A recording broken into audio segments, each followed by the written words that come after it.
A former Penn State football player says head coach James Franklin retaliated against him after he reported violent hazing by other members of the team. That's the claim in a civil lawsuit by the player against Franklin, the university, and current Nittany Lion players. Crispin Havener has been looking into the lawsuit and has more. I'm hoping that another student athlete doesn't have to go through, experience this bullying and this harassment that my client had to go through. Retaliation, hazing, sexual harassment.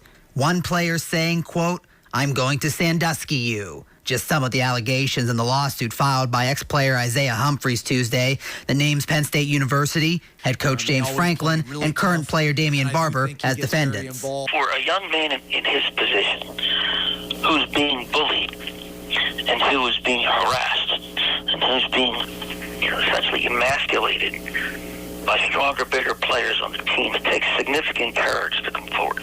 According to the civil complaint, Humphries alleges that Barber and 3 other players hazed lower-classmen members of the football team as part of an initiation into the football program. The lawsuit alleges the hazing rituals included wrestling victims to the ground and rubbing their private parts in the victims' faces. Humphries claims he and his father, former Penn State and NFL player Leonard Humphries, complained about the alleged hazing in 2018, but at the time were ignored. In order to avoid scandal, the coaching staff, at least in this circumstance as it involves my client, decided not to take an overt step and report it.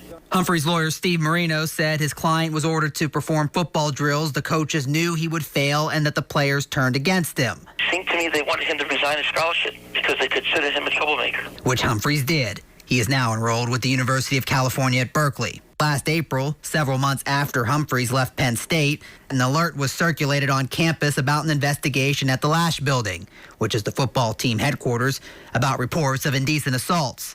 The police report was eventually reviewed by the Center County District Attorney's Office. They confirmed the decision not to file any criminal charges in the case.